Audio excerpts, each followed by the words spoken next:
All right, good morning, everyone. We're going to go ahead and get started. Welcome to Understanding the Benefits of Fungicides. My name is Claire Weinzerl, and I'm the Communications Manager at the Illinois Soybean Association. I'd like to take a moment to thank our corporate partner, BASF, for sponsoring our webinar today. If you have questions during the webinar, please feel free to type them into the Q&A function at the bottom of your screen, and we'll answer those following the presentation. There will be 3 poll questions for the audience to answer during the presentation today, so be sure to interact with those as they become available. Without further ado, I'd like to introduce today's speakers, Mike Probst and Greg Urey. Mike is a technical service representative with BASF. He earned a bachelor's degree in crop sciences from the University of Illinois in 2015.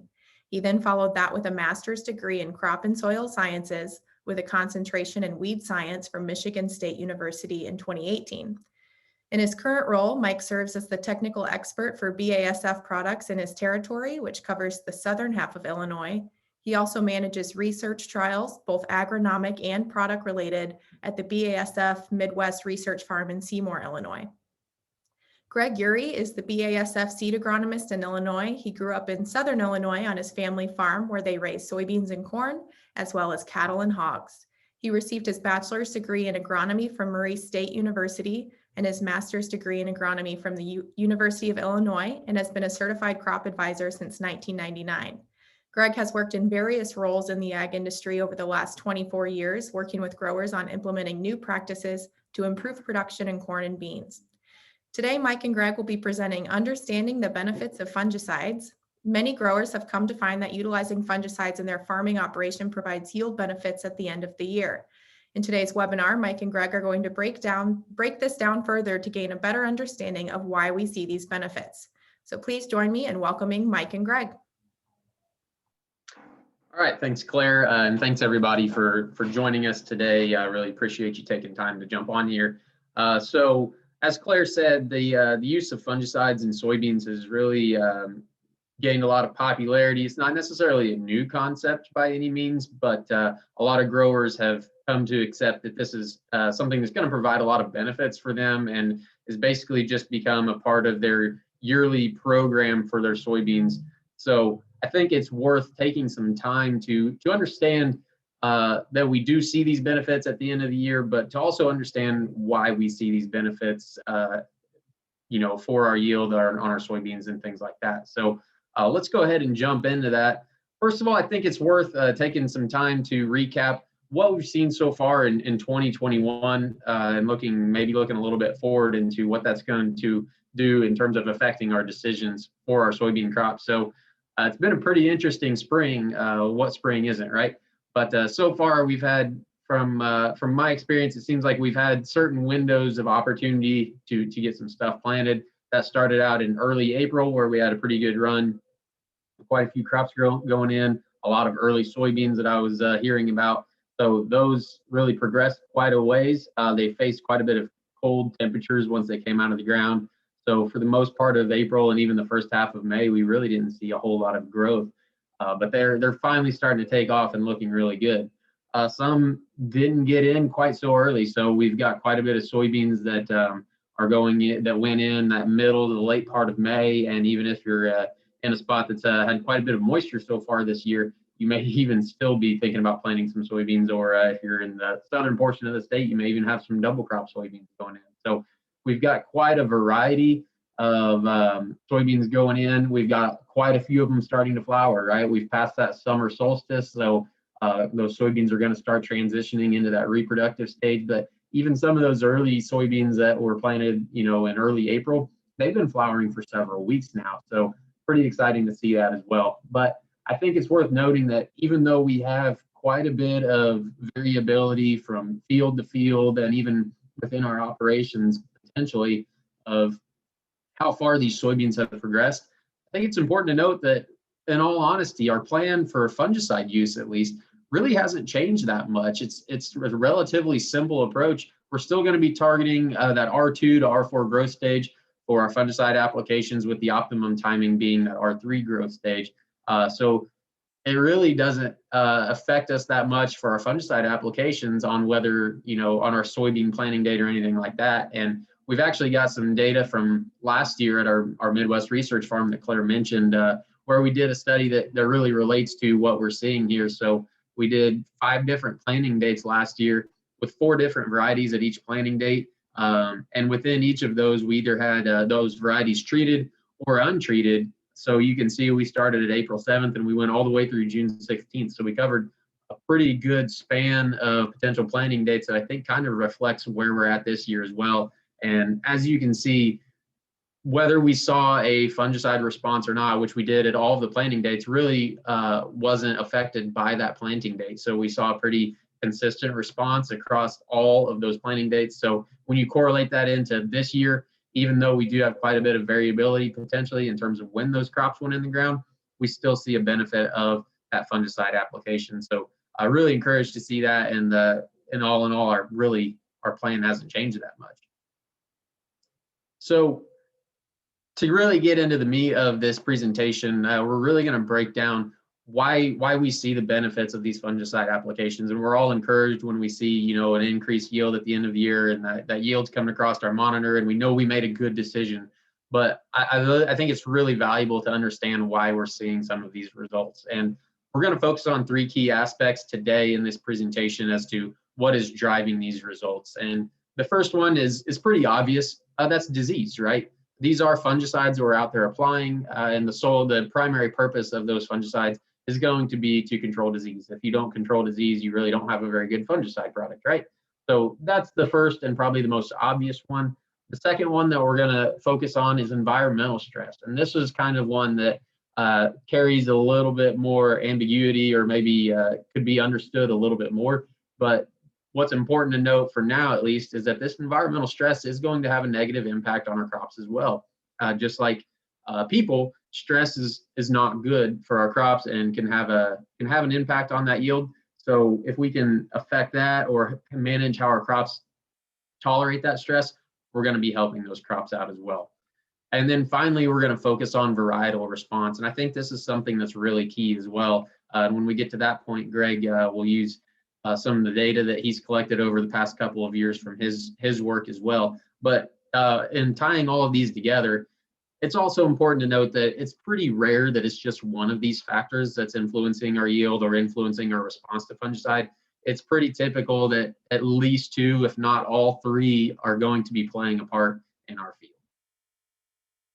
So let's go ahead and focus on diseases first. Depending on where you're at in Illinois, you could be facing a variety of diseases, and it depends on the time of year and the weather. You think about like the disease triangle. You've got environment is going to play an impact. You've got host and host susceptibility. You've got the pathogen, and you've got time in there as well. All of that's going to impact the diseases that we're facing and how severe it is. But we've got a lot of examples of what we could be coming across. I know in southern and even central Illinois lately, frog eye leaf spot is becoming more and more of an issue, especially if it's strobilurin and resistant. Cercospora leaf blight is one that I feel is starting to become more common. It's maybe not showing up at levels that are really significantly impacting our yield, but it still has the potential to have a slight impact. So we're seeing a little bit of that as well. And then in the deep south of Illinois, you could even be running across target spot, which is more of an issue as you get further south, like into the Delta area of the United States. But I have seen this disease in southern Illinois, so there's a potential that you could be running across this as well. So to jump into our first audience question here real quick, I'm curious to know from your guys' perspective, how concerned are you about diseases in your soybeans and whether this is driving decisions for you in your soybean crop? So we've got, should have a poll question popping up for you guys there.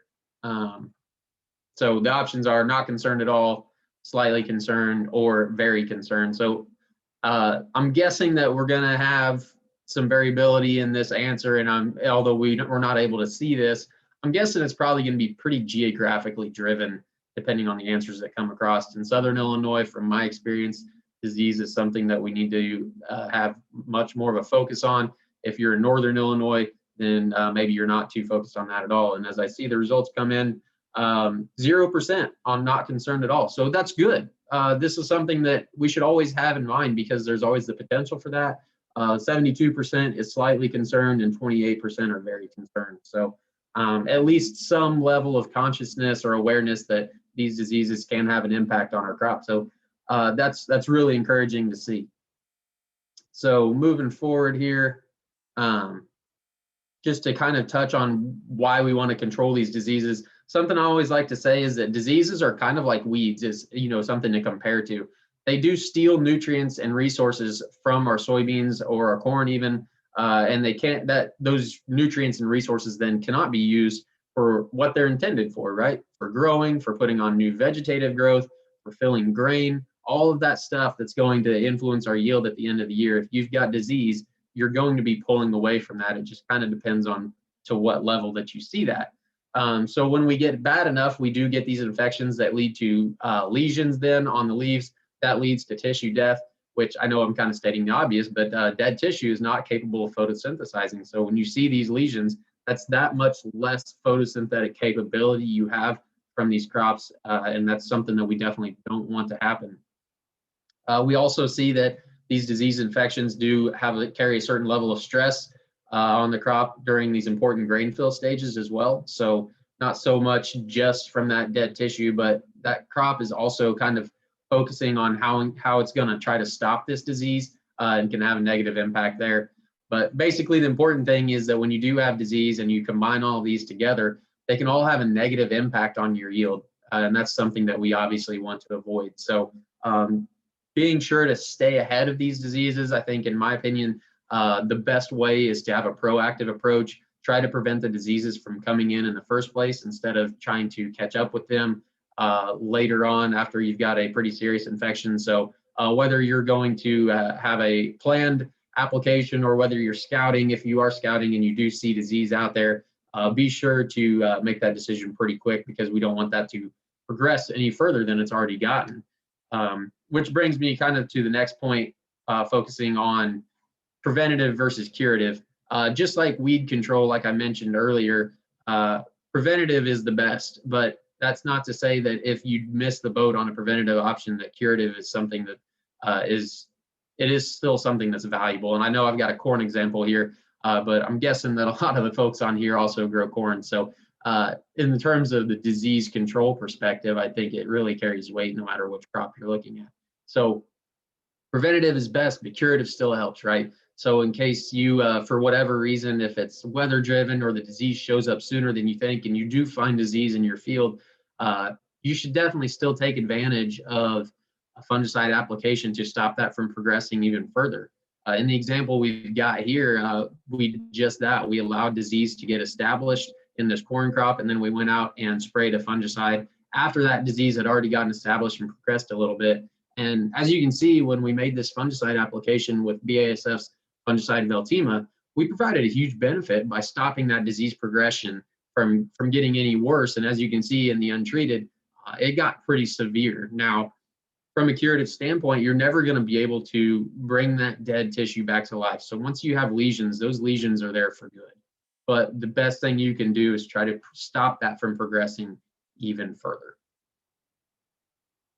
So looking at a little bit of yield data and how we respond to how fungicides help with that disease control. I've got 3 years worth of data with our soybean focused fungicide Revitec in Shawneetown, Illinois, where we've done some work with Southern Illinois University in a very heavy disease environment. This is river bottom ground, so a lot of moisture out there, pretty high yielding environment, but also pretty prone to disease. And you can see that across 3 years, we had a pretty good response each of those years. We had a positive response in all 3 of those years. And when you average those together, we had an average of about 8.2 bushels over the untreated. So I think this really drives home the benefit that you can see in heavy disease years, where this fungicide is really going to help out by protecting that crop, preventing those lesions from coming in and stealing away those nutrients and all those things that I talked about a little bit earlier. So that's one of the major factors why we see the response to fungicides that we see. I know it may be a little bit obvious, but it's still worth noting that this carries a lot of weight for how we see those responses and those yield increases at the end of the year. So moving on to the next portion that we want to focus on, and this involves stress. And this is both living stress factors and abiotic stress factors, like what's going on in the environment. So a lot of examples here of what could be driving this. I've already touched on disease, for example, but you could have insects, you could have heat, you could have drought. We're hearing a little bit about that potentially if you're in northern Illinois. Maybe you've got some rains recently, but dry weather has been a pretty big problem here these past couple weeks. You've got excess moisture, which maybe you're running into that in central or western Illinois, and then even hail. We do see responses to that. These are all potential sources of stress that can negatively impact our crop. And kind of like I mentioned at the beginning of the presentation, these crops are a lot like us. They don't like to be stressed. They don't like excessive heat. They don't like drought, anything like that. But the difference is that those crops don't have the capability to avoid that stress. You know, if we're hot, we can go inside in the air conditioning, or if it's too sunny out, we can go sit under a shade tree, or we can go grab a drink of water. These crops are stuck where they're at, right? And the best thing we can do is try to help them mitigate that stress, or help how they respond to that stress to protect that yield. So as we get into this conversation a little bit more, I'll throw up the next audience question, and curious which type of stress affects your soybean crop the most. And this isn't me quizzing you or anything. There's no wrong answer here. I'm just purely curious in your individual operations, which one of these stress factors do you seem to come across most often? I think we could see a variety of responses, and obviously that's going to depend on the year. This year, excessive heat and drought may be the leaders, but even any other year, those are probably going to be what's at top of mind as we often wait for some of those rain events to come through, especially later in the year. I know a lot of the old farmers like to say that the soybean crop is made in August, and I think there's a lot of truth to that as we wait for some of that. So seeing the results come in, excessive heat is on there, and moisture pretty close, but drought is by far and away the leading source of stress that we have here. And that's definitely an issue this year, but like I said, each and every year that's probably going to be top of mind. So let's get into a conversation about why these environmental stresses, something that's not even alive, can negatively impact our crop and what's going on there. So when we look at how this environmental stress affects our crop, it does this in a variety of ways from the soybean side of things. So even in a normal year, our soybean plants are going to abort approximately 60 to 75% of the flowers that they set. So that soybean crop has the mindset of, I'm going to throw so many of those flowers out there, even though the majority of them are probably not going to take. But when we do encounter stress, that number can actually increase. At R4, if we get moisture stress or greater than 95 degrees, we start to reduce the total number of pods that we have. Once we get into those later growth stages, if we start to get moisture stress, we can reduce our seed size and things like that. So it's pretty strongly going to be driven by what that crop is trying to do at the time that the stress occurs, whether it's filling grain, setting pods, things like that. But what we really don't want to do is have a negative impact on these crops when they are in these reproductive stages, which is really rounding out the end of the year, focusing on what the end goal is, which is producing grain. So it's the same conversation in corn when we're trying to pollinate or fill grain and things like that. That's when that crop is most susceptible to stress, or when it can have the biggest impact. So when we do get this stress, we can start to see an increased response in terms of what's going on there. So in this example, we had some insect feeding late in the year that was left unmanaged, and this was not just an issue with insects feeding on the pod. We saw that we still had pod drop in this area because these crops were stressed, and when they start to get stressed, they kind of have this mindset of they need to cut their losses and try to produce whatever grain they can, and so they'll kind of start to try to conserve their energy, and if that means dumping off some pods or some flowers or reducing their seed weight, then that's just what they're going to do. But we want to make sure that that doesn't happen. We still want to try to protect that top end yield potential that these soybeans have. So this is something pretty unique to BASF fungicides that we call our plant health fungicides, in the fact that we can actually help these crops mitigate or tolerate these environmental stresses. And that's something that's pretty exciting in the fact that we can, pile that on top of disease control and help with these abiotic stresses as well. So to break this down a little bit further, when stressed, our crops actually produce a hormone called ethylene. And ethylene is what causes plants to senesce or die down. And that's a good thing at the end of the year, at least, when we want those plants to die down. They've gone through their life cycle. We want them to die down so they're easier to harvest. But we don't want them producing that ethylene too early, because that can actually start to impact our yield. So like I said earlier, they're cutting their losses, conserving their resources, and just trying to produce whatever grain they can. But if that happens too early, we can start to see a pretty significant yield impact. So with these plant health fungicides, we actually have found that we're able to block the production of this ethylene hormone in the plant, which is going to actually have quite a bit of effects on what's going on physiologically inside that plant, and keep it focused on producing grain and trying to reach that top end yield, which is exactly what we want, right? So you can see, for example, in this picture with Revitec fungicide in these soybeans, we actually allowed for the plant to stay green longer. We reduced the impact that disease had and stress had, and that's really going to drive that photosynthetic capability and really push towards that top yield. So we even see this in examples where we've done some work in the greenhouse, where we had these potted soybeans plants and kind of exposed them to drought situations after we had applied a couple different fungicides, one of those being Preaxor, which is one of our plant health fungicides.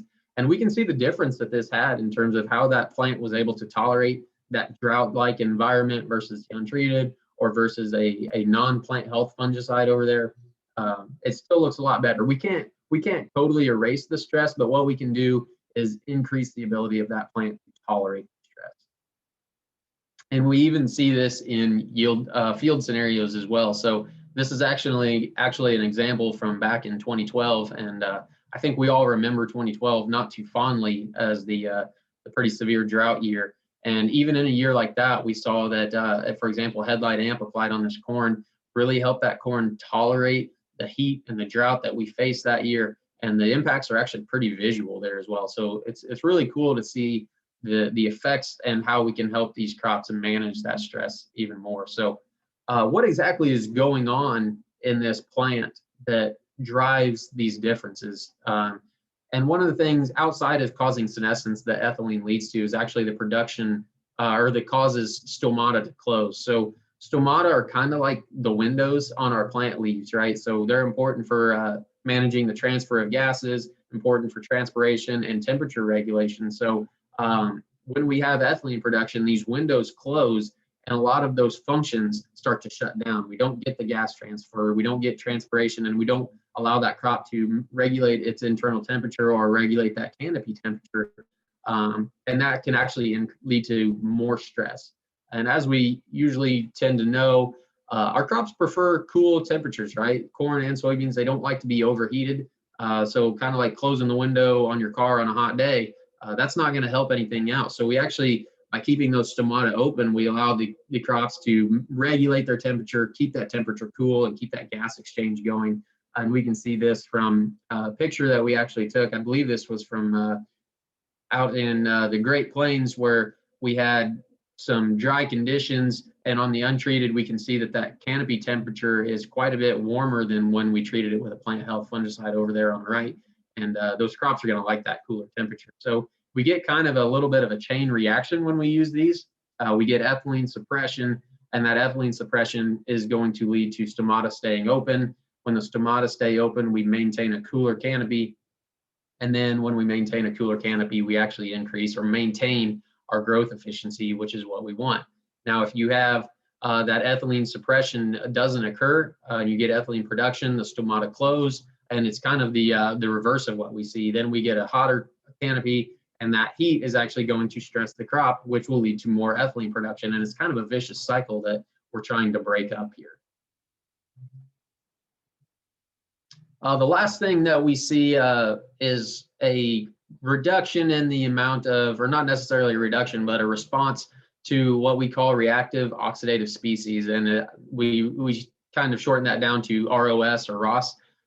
Basically, the best thing I can relate this to is kind of like getting a sunburn. So when exposed to stress, we have these ROS that can result in cell death and things like that, which is something we definitely don't want to happen. And in these pictures, we actually applied a chemical that led to that same result. We sprayed a chemical on these corn plants that causes an increase in these ROS particles. And we can see that a couple of the fungicides that we put on there that aren't plant health fungicides really didn't do much to help mitigate that.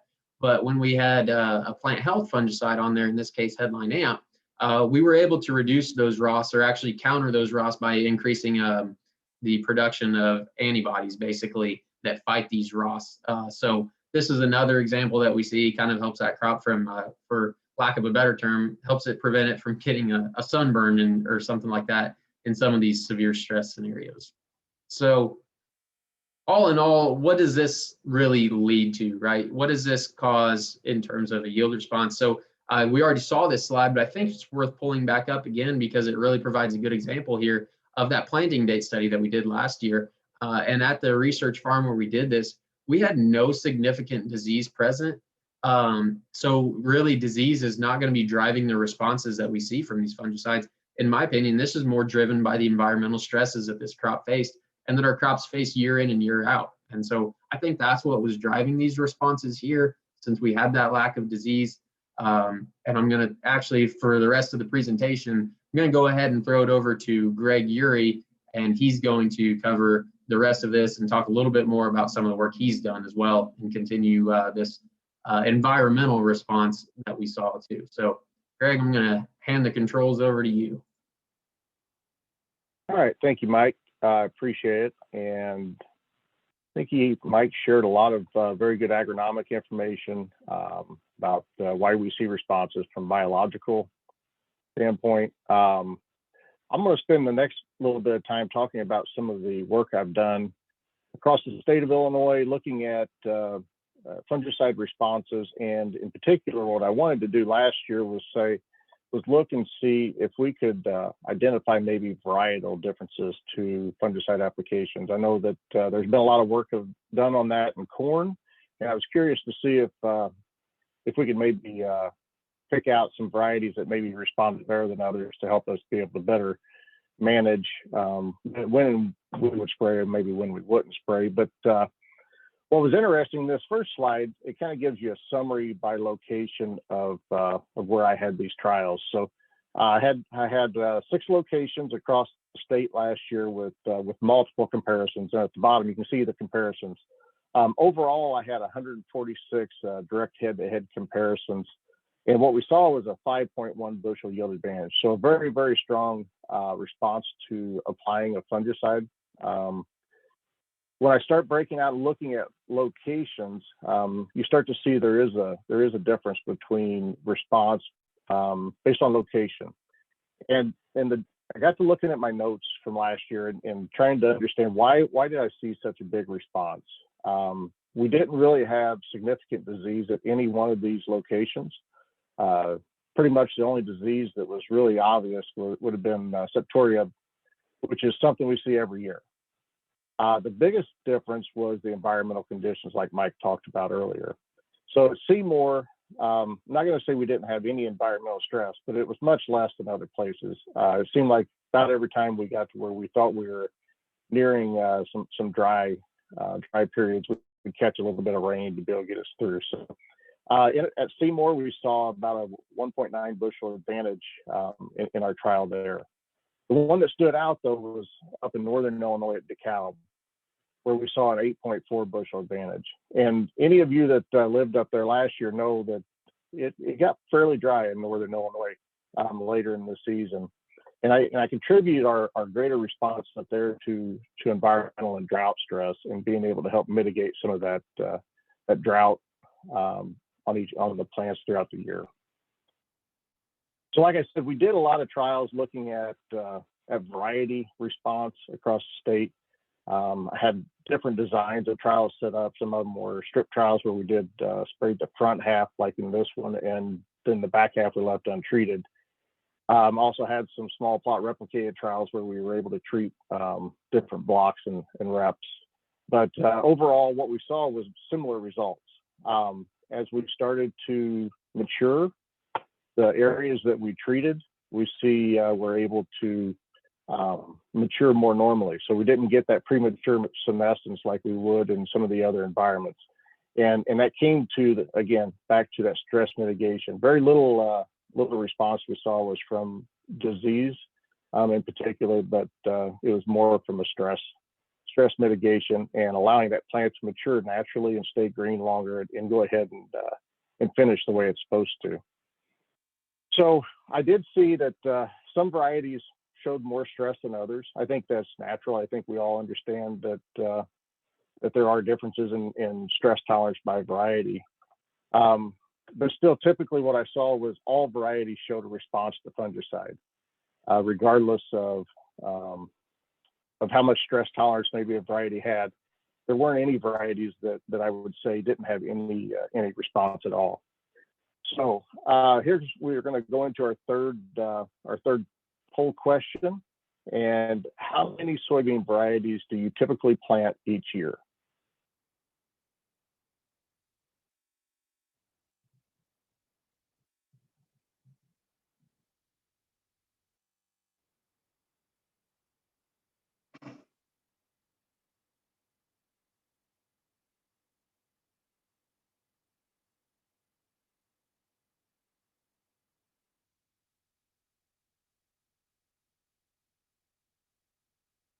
Okay, I think that's probably pretty fair. So the majority of us said that we plant 2 to 5 varieties each year. And I think that goes to show that we all know that there's not a variety, there's not a perfect variety out there, right? And each year is a little bit different. So we want to try to match our varieties to fit the location, fit the field, and the environment that we're putting them in.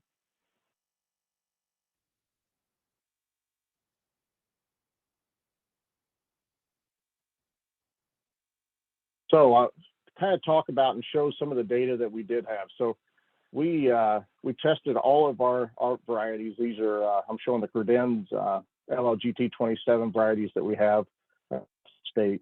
And at the end of the day, what I saw was response anywhere from almost 3 bushel up to 5.5 bushel response by variety. But again, all varieties showed a response. And when I looked at our Zetavo Enlist varieties that we had, we saw very similar responses. The lowest response we saw was 3.5 bushel response with 36 to 51. But we saw up to nearly a 6.5 bushel response by 29-21. So again, like I said, my goal was to try to say, okay, are there varieties that respond better than others? Are there situations or maybe some varieties that we may not see a response at all in? And the final answer was we get a response from every variety. The biggest difference was which varieties handled the stresses that we were in that year the best. Generally speaking, the ones that I'd say had the greatest yield potential were the ones that usually came to the top, more what we consider to be our racehorse. We use the term racehorse hybrids a lot in corn. I would say the racehorse varieties tended to be the ones we had the greatest response to. The ones that showed maybe a little less response were ones that were probably a little bit more defensive, had a little bit better stress tolerance, and didn't have as big of a gap between where we treated and untreated. I will point out there is an exception to every rule, and 3651 was probably overall the highest yielding variety that I tested last year across all of my trials, and showed one of the least responses. So you do every once in a while have those varieties or even corn hybrids where have unbelievable top end yield, very consistent as well, though, and handle a lot of stress, and maybe didn't show as much. But again, a 3.5 bushel yield response is far and away more than enough response to be able to get a return on investment. So why do we see differences from year to year? I think we all know that we're going to encounter stress somewhere along the line. Whether it's disease stress or environmental stress, there's without a doubt going to be stress every year. When we get multiple of these situations hitting at one time is when we get the biggest response or biggest yield gap between treated and untreated. But there is going to be differences every year. Also, we know that varieties are going to respond different. So what stresses are we going to have? That's why we talk about, hey, we don't want to just put all of our eggs in one basket and plant one variety. It's about offsetting our risk and planting multiple varieties. The stresses are going to happen, and what we want to think about and what we want to look at is how do we minimize the stresses and what impacts or influences them. So when we look at yield, there are 3 yield components that we need to think about. If we are influencing one or more of these yield components, then we can help increase yield, whether it's pods per acre. So Mike talked a lot about, he showed the slide where we had a lot of aborted pods or pods falling on the ground from stresses. I think it's pretty intuitive that goes along, and if we have more aborted pods and pods falling off the plant, that's going to have a big influence on yield. Seeds per pod. Again, this is one I think is pretty intuitive from a yield standpoint. We need to try to maximize. If we have a 3-bean pod, I don't want a lot of those having only 2 beans in them, whether it's from a disease and maybe we're not able to transport enough photosynthase to be able to fill that whole pod with all 3 beans, or maybe it's insects feeding on those pods as well. But minimizing that, it has a big factor on it as well. So a big one is weight per seed. So how do we get maximum amount of weight per seed into each individual pod? So as I've looked through a lot of different testing and evaluated a lot of different management things that we can do, it's rare that we find something that actually influences all 3 of these yield components. The one thing I tell you I have noticed is the fungicide insecticide application at R3 has a very strong correlation and response to all 3 of these factors. That's why I think it's one that I would say is the most responsive, the most consistent yield influencer that I manage or that I look at year in, year out. It's rare that we don't see a positive response to a fungicide insecticide application. And that's why, because it has a positive influence over all 3 of these. And whether we're in a year with high disease or drought stress or hot, it's going to help be able to maximize those. So when do we spray? I think this is the critical thing. I remember when I first started, and we first started talking about soybean applications of fungicides, we were thinking maybe try to pull the trigger early in that R1 application, and we didn't get a lot of response. Really, the ideal timing is going to be somewhere in that R3, and depending upon the year, earlier or later could potentially be factored in. But I like to wait until a full R3. Or a lot of times what I'll do is look at how many nodes do I have out there that I'm actually trying to protect. When we think about beans that were planted, and these would be considering beans that are planted in the April timeframe, you're generally going to be, if you plant beans in April in Illinois, you're generally going to be somewhere around 19 to 23 nodes total. And we know that majority of our yield is going to come between node 5 to node 16. So how do we protect those nodes to be able to maximize that? I will a lot of times, if I planted in April, I'll go out and count nodes and try to get somewhere in that 15 node range before I pull the trigger, which is a lot of times at R3. It may be a little bit on the fuller side of R3. If I think I have a lot of stress, potentially earlier from disease, or I look out at the forecast on R2 and I see, hey, we're going to get extremely hot and dry, it may be wise to go ahead and pull the trigger because we will be able to help with that side.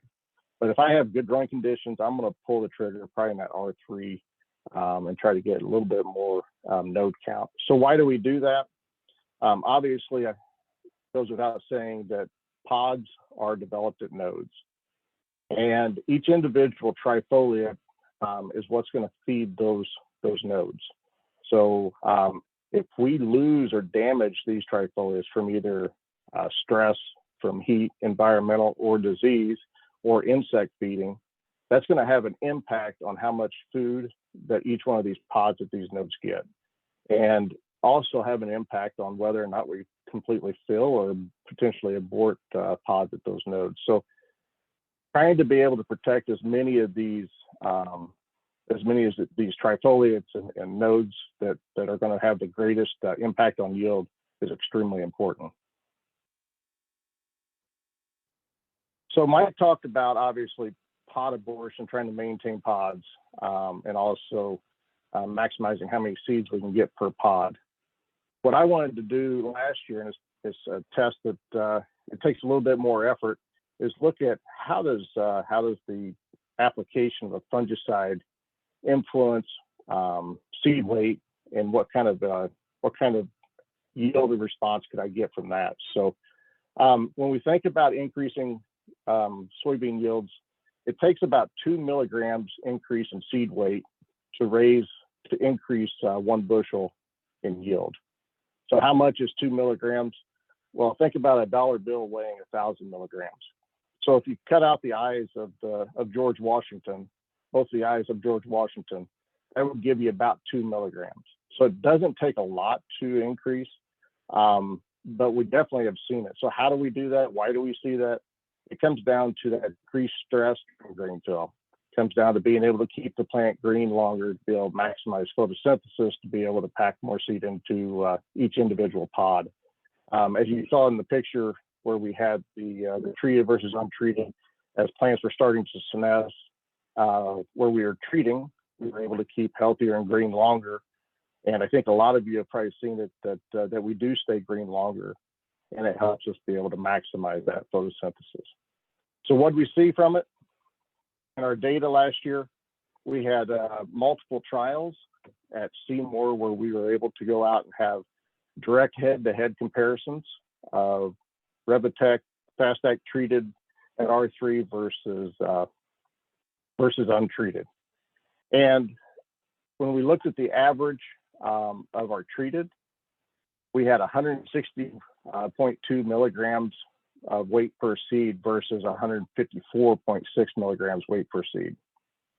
A difference in 5.6 milligrams total, which came to 2.8 bushel per acre, strictly on seed weight. So Mike kind of talked about we didn't have a lot of stress, didn't have a lot of disease at Seymour. So where do we get that yield? Where does it come from? A lot of it's coming from right here, from being able to just maintain plant health, allow that plant to go ahead and senesce more normally, stay green longer, and pack those pods full of weight to maximum potential that they can. So I'm kind of going to lay it out. I'm going to turn it back over to Mike and ask if there's any questions, and we can go from there. All right, thank you for that informative presentation, Mike and Greg. We're now going to begin taking questions from the audience. So if you have one, please go ahead and type it into the Q&A function at the bottom of your screen, or you can use that chat function there, and we will get those answered. We do have one question ready to go from Jared Gruel, and Jared asks, with regard to environmental or non-disease stressors, do you see a difference in responses between the AI groups? And if so, please describe them.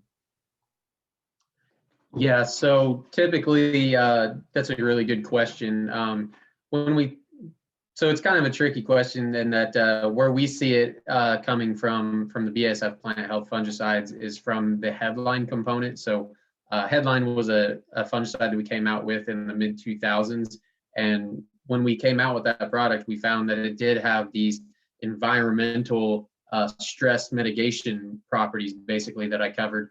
And so ever since then, any new fungicides that we've come out with for corn and soybeans from a disease control standpoint has also included that headline component. So when you look at headline AMP, Preaxor or Veltima and Revitec that we came out with last year, all of those have that headline component, which falls into the strobilurin active ingredient, or pyraclostrobin is the active ingredient. So we see it coming from that component and not so much from like the triazoles, for example.